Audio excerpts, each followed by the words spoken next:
வணக்கம் traders, welcome to pre market report. So இன்னைக்கு நம்ம இந்த வீடியோவில் என்ன பார்க்க போகிறோம்னா, அக்டோபர் 10ஆம் தேதி வெள்ளிக்கிழமை இந்த வாரத்தோட கடைசி ட்ரேடிங் நாள்.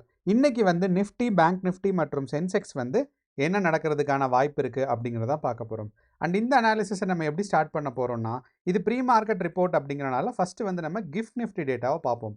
அப்போ இந்த கிஃப்ட் நிஃப்டி டேட்டா பார்க்கும்போது நமக்கு ஃபஸ்ட்டு என்ன தெரியும்னா, மார்க்கெட்டில் இன்னைக்கு கேப் அப் கேப் டவுன் ஏதாவது வர்றதுக்கான வாய்ப்பு இருக்கா அப்படின்னு தெரியும். ரெண்டாவது, ஃபஸ்ட்டு ஒரு ஹாஃப் அன் ஹவர் இல்லைன்னா 1 ஹவர் வந்து பார்த்தீங்கன்னா, நமக்கு நிஃப்டியோட ட்ரெண்ட் வந்து எப்படி இருக்கும்? பாசிட்டிவாக இருக்குமா? இல்லை ஒரு ஃப்ளாட்டாக இருக்குமா? அப்படிங்கிறது புரியும். ஸோ இந்த 2 விஷயத்தையும் நமக்கு தெரிஞ்சிச்சுன்னா, நமக்கு வந்து இனிஷியலாக நம்ம வந்து நிஃப்டியில் என்ன எக்ஸ்பெக்ட் பண்ணலாம்? ஸோ மார்க்கெட்டில் கேப் அப், கேப் டவுன் ஏதாவது எக்ஸ்பெக்ட் பண்ணலாமா? அப்படிங்கிற இந்த விஷயம் தெரியும். இது ஒன்று. ஸோ இது வந்து நம்ம கிஃப்ட் நிஃப்டியை பார்த்து தெரிஞ்சிக்கக்கூடியது. ரெண்டாவது, நம்ம வந்து ப்ரைஸ் ஆக்ஷன் டிஸ்கஸ் பண்ணும்போது, நம்ம வந்து நிஃப்டி, பேங்க் நிஃப்டி அண்ட் சென்செக்ஸோட ப்ரைஸ் ஆக்ஷன் பார்த்தீங்கன்னா, நம்ம ஏற்கனவே போதுமான அளவு போஸ்ட் மார்க்கெட் ரிப்போர்ட்டில் நமக்கு இதுக்கு முன்னாடி போட்ட வீடியோவில் டிஸ்கஸ் பண்ணியிருக்கோம். ஸோ அப்படிங்கிறனால இன்றைக்கி வந்து முக்கியமான கீ ப்ரைஸ் லெவல்ஸ் என்ன, ஸோ எந்த ப்ரைஸ் லெவலுக்கு மேலே இருந்தால் மார்க்கெட் வந்து நம்ம வந்து பாசிட்டிவாக இருக்கும் அப்படிங்கிறத நம்ம எதிர்பார்க்க போகிறோம். ஸோ அப்படிங்கிறனால நமக்கு வந்து முக்கியமான ப்ரைஸ் லெவல்ஸ் என்னங்கிறத மட்டும் பார்ப்போம். ஸோ அப்போ எந்த ப்ரைஸ் லெவலுக்கு மேலே வந்தால் நம்ம கால் ஆப்ஷன் ஹோல்ட் பண்ணலாம், எந்த ப்ரைஸ் லெவலுக்கு கீழே போனால் நம்ம வந்து புட் ஆப்ஷன்ஸ் ஹோல்ட் பண்ணலாம், அண்ட் ஃபஸ்ட்டு டார்கெட் எங்கேயா இருக்கும், செகண்ட் டார்கெட் எங்கேயா இருக்கும், ஏன் இந்த ப்ரைஸ் லெவல்ஸ்னால் நான் வந்து டார்கெட்டாக சொல்கிறேன் அப்படிங்கிற இன்ஃபர்மேஷன் பார்த்துட்டு, இது கூடவே பார்த்தீங்கன்னா நம்ம வந்து ஓப்பன் இன்ட்ரெஸ்ட் டேட்டாவை பற்றி பார்ப்போம். அப்போ இந்த ஓப்பன் இன்ட்ரெஸ்ட் டேட்டா பார்க்கும்போது நமக்கு என்ன புரியும் அப்படின்னா, மார்க்கெட்டில் எந்த பொசிஷனில் கால் ஆப்ஷன்ஸ் அதிகமாக இருந்திருக்கு, எந்த ப்ரைஸ் லெவல் இல்லைனா எந்த ஸ்ட்ரைக் ப்ரைஸில் put option and call option அதிகமாக இருக்குங்கிறத பொறுத்து மார்க்கெட் வந்து பாசிட்டிவாக க்ரோத்தாக இல்லைனா நெகட்டிவாக டவுன்ஃபால் ஆகிறதுக்கு எதில் வாய்ப்பு இருக்குது அண்ட் எந்த ப்ரைஸ் வரைக்கும் போகுங்கிறத இந்த ப்ரைஸ் ஆக்ஷன் வச்சு நம்ம இந்த ப்ரைஸ் லெவல்ஸ் பார்த்தோம்ல, இந்த ப்ரைஸ் லெவல்ஸை செகண்டரியாக நம்ம வந்து ஓப்பன் இன்ட்ரெஸ்ட் டேட்டா மூலியமாக கன்ஃபார்ம் பண்ணுவோம். ஸோ இது எல்லாம் சேர்த்து பார்க்கும்போதே நமக்கு ஒரு கிளியரான அண்டர்ஸ்டாண்டிங் கிடைக்கும். பட் இருந்தாலும் நம்ம வந்து குளோபல் மார்க்கெட் எப்படி இருக்கணும்னு தெரிஞ்சுக்கணும் அப்படிங்கிறதுக்காக நம்ம வந்து இந்த குளோபல் மார்க்கெட்டோட ரிஃப்ளெக்ஷன் தான் பார்த்தீங்கன்னா நமக்கு வந்து யூஎஸ் மார்க்கெட். அப்போது யூஎஸ் மார்க்கெட்டில் நேற்று நமக்கு ப்ரைஸ் ஆக்ஷன் எப்படி இருந்திருக்கு, S&P 500ல டவ் ஜான்ஸ் இண்டஸ்ட்ரியல் ஆவரேஜ்லையும் நாஸ்டாக்கோட காம்போசிட் ஆவரேஜ்லையும். ஸோ இது எல்லாத்துலையும் எப்படி இருந்திருக்குன்னு பார்த்தோம்னா, நமக்கு குளோபல் மார்க்கெட் தெரியும், இந்தியன் மார்க்கெட்டில் என்ன எக்ஸ்பெக்ட் பண்ணுறது, கிஃப்ட் நிஃப்டி வந்து காலையில் எப்படி பெர்ஃபார்ம் ஆயிருக்கு. ஸோ இதெல்லாம் பார்க்கும்போது நமக்கு இன்றைக்கி ஒரு கிளியரான ஸ்ட்ராட்டஜி பில்ட் பண்ண முடியும். மார்க்கெட் மேலே போகிறதுக்கான சான்சஸ் இருக்கா, கீழே வரதுக்கான சான்சஸ் இருக்கா, எந்த ப்ரைஸ் லெவலுக்கு அப்புறம் call option and put options வந்து ஹோல்ட் பண்ணலாம் அப்படிங்கிறது. வாங்க இப்போ நம்ம வீடியோக்குள்ளே போகலாம். ஸோ நம்ம முன்னாடி சொன்ன மாதிரி ஃபஸ்ட்டு வந்து கிஃப்ட் நிஃப்டி டேட்டா. அண்ட் இந்த கிஃப்ட் நிஃப்டி டேட்டாவில் நம்ம முக்கியமாக கவனிக்க வேண்டியது என்ன அப்படின்னு பார்த்தீங்கன்னா, இன்றைக்கி நமக்கு 6:30க்கு ஓப்பன் ஆகும்போது நமக்கு கிஃப்ட் நிஃப்டி நெகட்டிவாக தான் ஓப்பன் ஆகிருக்கு. அதுவும் ஒரு ஸ்ட்ராங்கான ஒரு செல்லிங் ப்ரெஷரில் ஓப்பன் ஆகிருக்கு. அண்ட் இப்போ நான் வந்து 3 மினிட்ஸ் டைம் ஃப்ரேமில் தான் வச்சுருக்கேன். ஸோ அப்படிங்கிறனால கிஃப்ட் நிஃப்டி வந்து ஸ்ட்ராங்கான ஒரு செல்லிங் ப்ரெஷரில் ஓப்பன் ஆகிட்டு மார்க்கெட் அதுக்கப்புறம் ஸ்ட்ராங்காக க்ரோ ஆகிருக்கு. அப்போ நம்ம முக்கியமாக சொல்லியிருக்கோம், நம்ம வந்து 3:30க்கு மார்க்கெட் எந்த பொசிஷனில் இருந்துச்சு அப்படிங்கிறத ஃபஸ்ட்டு நமக்கு பார்க்கணும். ஸோ 3:30க்கு நமக்கு பார்த்தோம் அப்படின்னா நமக்கு வந்து கிஃப்ட் நிஃப்டி வந்து பார்த்தீங்கன்னா 25,280 பக்கம் இருந்திருக்கு. ஸோ அப்போ 25,280லேருந்து current position of Gift Nifty பார்த்தீங்க அப்படின்னா மார்க்கெட் வந்து ஒரு 38 பாயிண்ட்ஸ் வந்து டவுன் சைடில் இருக்குது.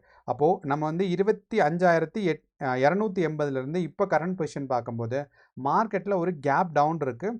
ப்ளஸ் ஓப்பனிங் பார்த்தோம் அப்படின்னா நமக்கு ஸ்ட்ராங்கான ஒரு 50 பாயிண்ட்டுக்கான ஒரு நெகட்டிவ் பாயிண்ட்ஸில் இருக்குது. ஸோ அப்படிங்கிறனால இந்த இப்போயும் பார்த்தீங்கன்னா நமக்கு வந்து கிஃப்ட் நிஃப்டி வந்து ஒரு செல்லிங் ப்ரெஷரில் தான் இருக்குது. அப்படிங்கிறனால மார்க்கெட் 9 o'clockக்குள்ளே கொஞ்சம் இந்த 25,200 பக்கம் வந்துருச்சுன்னா நமக்கு வந்து மார்க்கெட் வந்து டவுன்ஃபாலிங் மார்க்கெட்டுங்கிறது ஒரு உறுதியாகும். ஒன்று. ரெண்டாவது, நமக்கு இன்றைக்கி வந்து அப்போ கேப் டவுன் எக்ஸ்பெக்டேஷன்ஸ் பண்ணலாம். அப்போது டவுன்ஃபாலிங் மார்க்கெட்டுக்கான ஒரு இண்டிகேஷன் நமக்கு தெரியுது. ரெண்டாவது, கேப் டவுன் நம்ம வந்து எதிர்பார்க்குறோம். இதுதான் நமக்கு வந்து கிஃப்ட் நிஃப்டிலேருந்து தெரிஞ்சிக்க வேண்டிய 2 இன்ஃபர்மேஷன். அதை இப்போ நம்ம பார்த்துட்டோம்.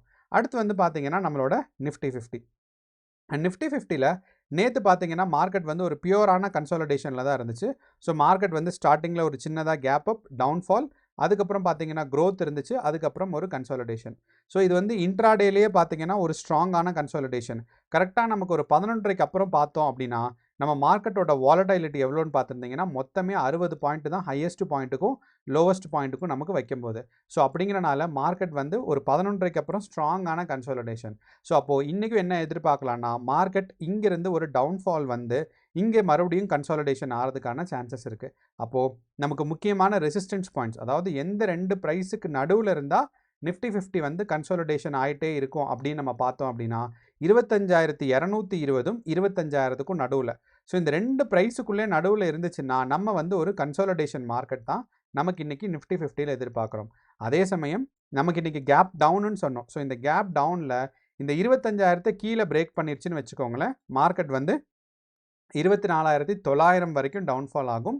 அதே சமயம் நமக்கு வந்து மார்க்கெட் 25,220 மேலே பிரேக் அவுட் பண்ணுறதுக்கான வாய்ப்புகள் மற்ற எல்லா டேட்டாவும் பார்க்கும்போது கம்மியாக தான் இருக்குது. இருந்தாலும் நமக்கு வந்து இன்கேஸ் நமக்கு வந்து ஆப்போசிட் டைரெக்ஷனில் என்ன நடக்கும் அப்படிங்கிறதையும் தெரிஞ்சு வச்சுக்கணும். ஸோ அப்படிங்கிறனால இந்த 25,200 மேலே பிரேக் அவுட் பண்ணுச்சு அப்படின்னா 25,330 வரைக்கும் போகும். ஸோ அப்போது நமக்கு நிஃப்டி 50ல் இந்த ரெண்டு ப்ரைஸ் தான் நமக்கு முக்கியமான ப்ரைஸ். அண்ட் இதுக்கு நடுவில் நிறைய பேர் சொல்லலாம் மோஸ்ட்டாக வந்து இது வந்து நோ ட்ரேட் ஜோனுன்னு சொல்லுவாங்க. ஏன்னா கன்சாலிடேஷன் ஃபேஸ் எப்போயுமே நோ ட்ரேட் ஜோன், இந்த இடத்துல நமக்கு ட்ரேட் எடுக்க வேண்டான்னு. அப்போது இதுதான் ஃபஸ்ட்டு டார்கெட், இது செகண்ட் டார்கெட். இதிலிருந்து மார்க்கெட் மூவ் ஆக ஆரம்பிச்சிச்சுன்னா நெகட்டிவில் நம்ம புட் ஆப்ஷன்ஸ் வந்து ஹோல்ட் பண்ணலாம். இதிலிருந்து டார்கெட் மூவ் ஆக ஆரம்பிச்சிருச்சுன்னா பாசிட்டிவ் மார்க் ஹோல்ட் பண்ணலாம். ஏன் வந்து consolidation phase no trade zone அப்படின்னு சொல்கிறாங்கன்னா, இந்த இடத்துல நமக்கு சப்போஸ் நமக்கு 30 பாயிண்ட்ஸ் 40 பாயிண்ட்ஸ்லாம் பார்த்தீங்கன்னா டக்குன்னு நமக்கு எஸ்எல் வந்துடும். எஸ்எல் வந்ததுக்கப்புறம் பார்த்தீங்கன்னா நமக்கு வந்து மார்க்கெட்டில் திருப்பி நம்ம பொசிஷன் கேதர் பண்ணும்போது ப்ரோக்கரேஜ் கொடுத்து டேக்ஸ் கொடுத்து இது எல்லாமே கஷ்டம். கேபிட்டல் கெயின் டேக்ஸ்லாம் வேறு இப்போ இன்க்ரீஸ் பண்ணிட்டாங்க. ஸோ அப்படிங்கிறனால நமக்கு வந்து இந்த ஷார்ட்டான கன்சாலிடேஷன் ஃபேஸ் வந்து எப்போயுமே நோ ட்ரேட் ஜோன் அப்படின்னு சொல்லுவாங்க. அப்போது நோ ட்ரேட் ஜோனாக இருக்கும்போது மார்க்கெட் வந்து பார்த்தீங்கன்னா நமக்கு வந்து பொசிஷன் எடுக்காமல் இருக்கிறது பெட்டரான வே. ஸோ எப்போ நமக்கு வந்து இதை எடுத்து இங்கேயோ இல்லைனா இதிலேருந்து கிராஸ் பண்ணுதோ அப்போ தான் நம்ம வந்து பொசிஷன்ஸ் எடுக்கணும். அதுதான் வந்து ஒரு அட்வைசபிளானது. ஸோ மார்க்கெட் ஸ்ட்ராங்காக கன்சாலிடேட் ஆகும்போது நீங்கள் பொசிஷன் எடுக்கிறத ரொம்பவே வந்து தவிர்த்துக்கிறது தான் ரொம்ப முக்கியமான இல்லைனா ஒரு கிளவரான விஷயம் அப்படிங்கிறதே சொல்லலாம். ஒரு புத்திசாலித்தனம்னே சொல்லலாம். அப்போ இதுதான் நமக்கு நிஃப்டி 50ல் இருக்கிற முக்கியமான சப்போர்ட் அண்ட் ரெசிஸ்டன்ஸ் ரேஞ்ச் அப்படிங்கிறத நம்ம சொல்லிட்டோம். அண்ட் நம்ம ஓப்பன் இன்ட்ரெஸ்ட் டேட்டா பார்த்தோம் அப்படின்னா நமக்கு வந்து நிஃப்டி 50ல் என்ன தெரியுது அப்படின்னா, நேற்று வந்து பார்த்தீங்கன்னா நமக்கு ஸ்ட்ராங்கான கால் ஆப்ஷன்ஸ் இந்த சைடு இருந்துச்சு. ஆனால் நமக்கு வந்து இன்றைக்கி பார்க்கும்போது ஸ்ட்ராங்காக புட் ஆப்ஷன் சைடு தான் க்ரோ ஆகிருக்கு. அண்ட் 25,000 பக்கம் க்ரோத் இருந்திருக்கு. அப்படிங்கிறனால மார்க்கெட் வந்து இங்கேருந்து கொஞ்சம் அப்படியே ஸ்லைட்டாக கீழே வந்து 25,000 வரைக்கும் வர்றதுக்கான வாய்ப்புகள் ரொம்ப அதிகமாக இருக்குது. இது நம்ம ஓப்பன் இன்ட்ரெஸ்ட் டேட்டாலையும் தெரியுது. ஸோ இது ஓப்பன் இன்ட்ரெஸ்ட் டேட்டாவில் தெரியுது. செகண்ட் வந்து பார்த்தீங்கன்னா நமக்கு வந்து மார்க்கெட்டில் இந்த இடத்துல ஸ்ட்ரென்த்து குறைஞ்சிருச்சு, கன்சாலிடேஷன் ஆனதுக்கப்புறம் கீழே வருதுன்னு சொல்லலாம். ஸோ இது வந்து நமக்கு நிஃப்டி 50ல். அடுத்து வந்து பார்த்தீங்கன்னா நமக்கு வந்து சென்செக்ஸ். அப்போ சென்செக்ஸில் முக்கியமான ப்ரைஸ் லெவல்ஸ் என்ன அப்படின்னு நமக்கு கவனித்தோம் அப்படின்னா 82,140ம் 81,700.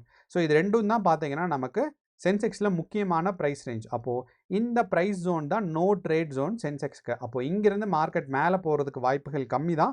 பட் இங்கேருந்து மேலே போனாலும் ஃபஸ்ட்டு டார்கெட் எங்கேன்னு பார்த்தீங்கன்னா ஒரு 100 பாயிண்ட்ஸ் இல்லைனா 150 பாயிண்ட்ஸ்க்கு அப்புறம் 82,500 வரைக்கும் மார்க்கெட் வந்து புஷ் அப் ஆகும்.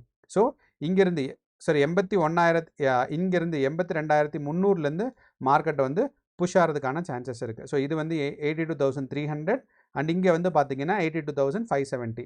ஸோ இங்கேருந்து மார்க்கெட் மேலே புஷ்அப் ஆச்சுன்னா 82,570 வரைக்கும் நம்மளோட சென்செக்ஸ் வந்து புஷ்அப் ஆகும். இது வந்து ஆல்மோஸ்ட் லைக் 270 பாயிண்ட்ஸான ஒரு கெயின். அதே சமயம் மார்க்கெட் இந்த நோ ட்ரேட் ஜோன்லேருந்து 81,700 இங்கே இருக்குது. அப்போ இந்த 81,700லேருந்து மார்க்கெட் வந்து கீழே ட்ராப் ஆச்சுன்னா எது வரைக்கும் வரும்னா 81,200 வரைக்கும் வரும். அப்போ சென்செக்ஸை பொறுத்தளவு நமக்கு இந்த நோ ட்ரேட் ஜோனுக்கு அப்புறம் ஃபஸ்ட்டு டார்கெட் 82,570யும் இந்த பக்கம் புட் சைடு வந்து பார்த்தீங்கன்னா 81,200 இருக்குது. ஸோ இதுதான் நமக்கு வந்து முக்கியமான டார்கெட்ஸ். அண்ட் நம்ம இன்றைக்கி இருக்கிற ப்ரைஸ் ஆக்ஷனை நமக்கு வச்சு பார்க்கும்போது மார்க்கெட் சின்னதாக கீழே வரதுக்கான வாய்ப்புகள் கொஞ்சம் அதிகமாக இருக்கிற மாதிரி இருக்குது. அண்ட் கீழே வருதுன்னா டைரெக்டாக இப்படி டவுன்ஃபால் ஆகாது, கொஞ்சம் இப்படி வரும், ஒரு புல் பேக் எடுக்கும், அப்புறம் டவுன்ஃபால் வரும், அப்புறம் இந்த இடத்துல கன்சாலிடேட் ஆகும். ஸோ இந்த மாதிரி நடக்கிறதுக்கான சான்சஸ் தான் நமக்கு சென்செக்ஸில் அதிகமாக இருக்குது இன்றைக்கி. அண்ட் சென்செக்ஸோட ஓப்பன் இன்ட்ரெஸ்ட் டேட்டா பார்த்தோம்னா வால்யூம் வந்து கொஞ்சம் கம்மியாக தான் இருக்குது. பட் இருந்தாலும் நமக்கு ஓப்பன் இன்ட்ரெஸ்ட் டேட்டா பார்க்கும்போது 82,000ல் ஸ்ட்ராங்கான ஒரு கால் ஆப்ஷன்ஸ் இருக்கிற மாதிரி இருக்குது. அதனால தான் பார்த்தீங்கன்னா புட் ஆப்ஷன்ஸ் இருக்கிற மாதிரி இருக்குது. அதனால தான் நம்ம இந்த இடத்துல ஒரு லைன் போட்டு வச்சுருக்கோம். ஸோ அப்படிங்கிறனால இது நம்ம போஸ்ட் மார்க்கெட் ரிப்போர்ட்லேயும் சொன்னோம். என்ன அப்படின்னா நேற்று நமக்கு கன்சாலிடேட் ஆன இந்த ரேஞ்சு, இந்த லோவர் ரேஞ்ச் இருக்குது பாருங்கள் 82,000. இது வந்து ஒரு பிவட் லெவல்னு சொல்லலாம். அப்போது இந்த லெவல் சுற்றி மார்க்கெட் வந்து புஷ் ஆகிறதுக்கான சான்சஸ், இல்லைனா இதை சுற்றியே கன்சாலிடேட் ஆகிட்டு இருக்கிறதுக்கான சான்சஸ் நிறையா இருக்குது. அப்போது நீங்கள் வந்து புட் சைடு ஹோல்ட் பண்ணும்போது இந்த 82,000 வரைக்கும் ஃபஸ்ட்டு ஹோல்ட் பண்ணலாம்.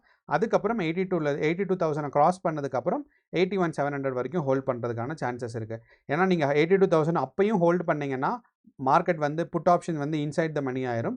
அப்போ இன்சைட் த மணி வந்ததுக்கப்புறம் உங்களுக்கு கண்டிப்பாக ப்ரீமியம் ரைஸ் தான் ஆகும். ஸோ அப்படிங்கிறனால என்ன கேட்டிங்கன்னா 82,000 வந்து ஒரு சேஃபான ரொம்ப வந்து ப்ராஃபிட்டபிள் சான்ஸ் அதிகமாக இருக்கிறதுக்கான ஒரு புட் ஆப்ஷன்ஸ் தான் நான் வந்து 82,000 சொல்லுவேன். ஸோ அப்படிங்கிறனால மார்க்கெட்டில் வந்து சென்செக்ஸில் இதுதான் வந்து முக்கியமான கீ பாயிண்ட்ஸ். ஏன்னா நிறைய பேர் சொன்னாங்க நம்ம நார்மலாக ப்ரைஸ் லெவல்ஸ் இருக்கிறத விட எழுதினா அவங்களுக்கு வந்து நோட் பண்ணுறதுக்கோ இல்லை ஸ்க்ரீன்ஷாட் எடுக்கிறதுக்கோ ஈஸின்னு சொல்லி. ஸோ இப்போ சென்செக்ஸில் வந்து இதுதான் முக்கியமான கீ ப்ரைஸ் லெவல்ஸ். அடுத்து வந்து நமக்கு பேங்க் நிஃப்டி இருக்குது. நம்ம எல்லாத்துக்கும் தெரியும் பேங்க் நிஃப்டி வந்து 56,000 கிராஸ் ஆயிடுச்சு. அண்ட் பேங்க் நிஃப்டியோட ஹையஸ்ட் பாயிண்ட்டே ஏறக்குறைய பார்த்தீங்கன்னா 57,800 பக்கம் தான் பார்த்தீங்கன்னா பேங்க் நிஃப்டியோட ஹையஸ்ட் பாயிண்ட். ஸோ அப்படிங்கிறனால இன்னொரு 1,500 பாயிண்ட்ஸ் பேங்க் நிஃப்டி ரீச் ஆச்சுன்னா மறுபடியும் ஒரு ஃப்ரெஷ்ஷான ஒரு ஆல் டைம் ஹையை கிராஸ் ஆகிறதுக்கான சான்சஸ் இருக்குது. அப்போது பேங்க் நிஃப்டி வந்து ரொம்ப நாளாக மார்க்கெட் டவுன்ஃபாலில் தான் இருந்துச்சு.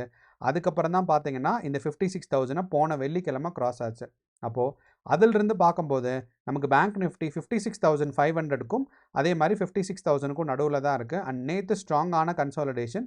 அப்போ இன்றைக்கும் அதே கன்சாலிடேஷன் வந்து தொடர்றதுக்கான வாய்ப்பு இருக்குது. இப்போ பேங்க் நிஃப்டியில் நமக்கு ஃபஸ்ட்டு டார்கெட் 56,000ம் லோவர் டார்கெட் வந்து பார்த்தீங்கன்னா 56ம். ஸோ அப்போ இது ரெண்டுக்குள்ளே பேங்க் நிஃப்டி இருக்கிறதுக்கான வாய்ப்புகள் கொஞ்சம் அதிகமாக தான் இருக்குது. அப்போ 3 இண்டெக்ஸஸ்லேயுமே நம்ம வந்து எது முக்கியமான சப்போர்ட் பாயிண்ட்ஸ் அண்ட் எங்கே வந்து ப்ராஃபிட்ஸ் வந்து கால் சைடு எடுக்கலாம், எங்கே வந்து புட் சைடு எடுக்கலான்னு பார்த்துட்டோம். பட் ஓவராலாக பார்த்தோம்னா இன்றைக்கி வந்து நோ ட்ரேட் ஜோனான இந்த கன்சாலிடேஷன் ஃபேஸில் இருக்கிறதுக்கான வாய்ப்புகள் தான் எனக்கு கொஞ்சம் அதிகமாக இருக்கிற மாதிரி நமக்கு தெரியுது. அண்ட் நம்ம பேங்க் நிஃப்டியோட ஓப்பன் இன்ட்ரெஸ்ட் டேட்டா ஏன் பார்க்கலன்னா, பேங்க் நிஃப்டியோட ஓப்பன் இன்ட்ரெஸ்ட் டேட்டா வந்து ரொம்பவே வால்யூம் கம்மியாக இருக்குது. ஏன்னா 12 lakhs 10 lakhs தான் நமக்கு இந்த இடத்துல தெரியுது. ஸோ அப்படிங்கிறனால இந்த ஓப்பன் இன்ட்ரெஸ்ட் டேட்டா ரொம்ப ஸ்ட்ராங்கான குவான்டிட்டிஸ் இல்லாதனால, ஏன்னா பேங்க் நிஃப்டியில் ஒரு நாளைக்கு ட்ரேடிங்கே பார்த்தீங்கன்னா அட்லீஸ்ட் நமக்கு வந்து 2 crores 3 crores எல்லாம் வந்து total number of trade values இருக்கும். ஸோ அதில் வந்து 10 lakh குவான்டிட்டிங்கிறது ரொம்ப ரொம்ப கம்மியான குவான்டிட்டிஸ் தான். அப்படிங்கிறனால நம்ம வந்து இந்த ஓப்பன் இன்ட்ரெஸ்ட் டேட்டாவை கொஞ்சம் ரொம்ப நம்புறதில்லை. ஏன்னா மேபி ஆப்ஷன்ஸை மட்டும்தான் இந்த ஓப்பன் இன்ட்ரெஸ்ட் டேட்டா ரிஃப்ளெக்ட் பண்ணுது. கேஷ் மார்க்கெட்டில் ஓப்பன் இன்ட்ரெஸ்ட் டேட்டா ரிஃப்ளெக்ட் பண்ணல. அண்ட் உங்கள் எல்லாத்துக்கும் தெரியும் ஒரு 3 மாதத்துக்கு முன்னாடி ஜூலையில் பார்த்தீங்கன்னா ஜெயின் ஸ்ட்ரீட்டோட ஸ்கேம் வந்துச்சு, அதுவும் பேங்க் நிஃப்டியில். அதுக்கப்புறமே நம்மளோட பேங்க் நிஃப்டியோட வால்யூம் வந்து ரொம்பவே குறைஞ்சிருச்சு அப்படின்னு சொல்லலாம். எஸ்பெஷலி ஆப்ஷன்ஸ்லையும் ஃபியூச்சர்ஸ்லையும் வால்யூம் ரொம்ப குறைஞ்சிருச்சு. அப்போ நமக்கு 3 இந்த எல்லா information GIFT Nifty, price action and open interest data வச்சு பார்க்கும்போது மார்க்கெட் ஒரு கன்சாலிடேஷன் ஃபேஸில் இருக்கிறதுக்கான சான்சஸ் தான் நமக்கு கொஞ்சம் அதிகமாக இருக்குது. அண்ட் நம்ம யூஎஸ் மார்க்கெட்டை கடைசியாக பார்த்தோம் அப்படின்னா, யூஎஸ் மார்க்கெட்டில் நம்ம ரொம்ப டீட்டெயிலாக அனலைஸ் பண்ண போகிறதில்ல. மார்க்கெட்டோட ப்ரைஸ் ஆக்ஷன் எப்படி நடந்திருக்கு. ஸோ அப்போது நமக்கு எல்லாத்துக்கும் தெரியும் Indian time 7 o'clock market open ஆகும் யூஎஸ் மார்க்கெட். ஏறக்குறைய நமக்கு 1:30 நைட்டு 1:30 பார்த்தீங்கன்னா முடியும். அப்போது ஓப்பனிங் அண்ட் க்ளோசிங் பார்த்தோன்னா எஸ்என்பியில் மார்க்கெட்டில் ஸ்ட்ராங்கான ஒரு selling pressure and opening and closing ரெண்டுமே பார்த்தீங்கன்னா நெகட்டிவாக தான் இருக்குது. அப்போது எஸ்என்பி இன்றைக்கி நெகட்டிவாக தான் க்ளோஸ் ஆகிருக்கு அண்ட் ஸ்ட்ராங்கான செல்லிங் ப்ரெஷர் வந்திருக்கு. இதே தான் பார்த்தீங்கன்னா நமக்கு நாஸ்டாக்லேயும் நடந்திருக்கு. பட் நாஸ்டாக்ல என்ன நடந்திருக்கு அப்படின்னா ஓப்பனிங் அண்ட் க்ளோசிங் பொசிஷன் வந்து ஏறக்குறைய பக்கத்தில் வந்திருக்கனால நெகட்டிவ் வந்து ரொம்ப கம்மியாக இருக்குது. ஒரு டாஜி கேண்டில் மாதிரி வந்திருக்கு. பட் ஆல்மோஸ்ட் வந்து செல்லிங் ப்ரெஷர் அதிகமாக இருந்திருக்கு அப்படிங்கிறது தான் நமக்கு தெரிய முடியுது. கடைசியாக பார்த்தீங்கன்னா டவ் ஜான்ஸோட இண்டஸ்ட்ரியல் ஆவரேஜ் இதுதான் வந்து ரொம்ப மோசமாக விழுந்திருக்கு. மார்க்கெட் இங்கேருந்து ஸ்டார்ட் ஆச்சு, கடன் மார்க்கெட் வந்து பைப்பு திறந்து விட்ட மாதிரி கடகடன்னு மார்க்கெட் வந்து கீழே விழுந்துருச்சு. ஸோ அப்போது நமக்கு வந்து டவ் ஜான்ஸ் வந்து ஸ்ட்ராங்கான ஒரு செல்லிங் ப்ரெஷர், அதே சமயம் நாஸ்டாக்ல வந்து ஓப்பனிங் அண்ட் க்ளோசிங் பக்கத்தில் தான் இருக்குங்கிறனால மார்க்கெட் ஒரு லோவர் எண்டை தான் மார்க்கெட் மீட் ஆகிருக்கு. அடுத்து வந்து நம்ம S&P 500. அப்போ நம்ம யூஎஸ் மார்க்கெட் நெகட்டிவாக இருக்குது. ரெண்டாவது நமக்கு வந்து கிஃப்ட் நிஃப்டியில் நெகட்டிவாக தான் மார்க்கெட் ஓப்பன் ஆகிருந்திருக்கு அண்ட் ஆல்மோஸ்ட் செல்லிங் ப்ரெஷரில் இருக்குது. அப்புறம் நமக்கு வந்து ஓப்பன் இன்ட்ரெஸ்ட் டேட்டாவும் என்ன சஜஸ்ட் பண்ணுது அப்படின்னா மார்க்கெட் வந்து ஒரு செல்லிங் ப்ரெஷருக்கான சான்சஸ் இருக்குது அப்படின்னு. ஸோ இப்போ இதெல்லாம் பார்க்கும்போது மார்க்கெட் ஒரு கன்சாலிடேஷன் ஃபேஸ் இல்லைனா செல்லிங் ப்ரெஷருக்கான சான்சஸ் இருக்குது. கேர்ஃபுல்லாக ட்ரேட் பண்ணுங்கள். இதுக்கு தகுந்த மாதிரி ஸ்ட்ராட்டஜி பில்ட் பண்ணிக்கோங்க. அண்ட் நம்பர் ஆஃப் ட்ரேட்ஸையும் அதே மாதிரி கரெக்டான பொசிஷன் உங்களுக்கான ஸ்ட்ராட்டஜி வந்தால் மட்டும்தான் மினிமம் ஒரு 100லேருந்து 150 பாயிண்ட்ஸ் ஆகுது உங்களுக்கு மூவ்மெண்ட்ஸ் நடந்தால் தான் நீங்கள் ஆப்ஷனில் போட்ட காசை வந்து ப்ராஃபிட்டபுளாக பார்க்க முடியும். ஸோ அதை மறந்துடாமல் கரெக்டாக நீங்கள் ஸ்ட்ராட்டஜி பில்ட் பண்ணி பொசிஷன்ஸ் எடுங்க. All the best. நன்றி, வணக்கம்.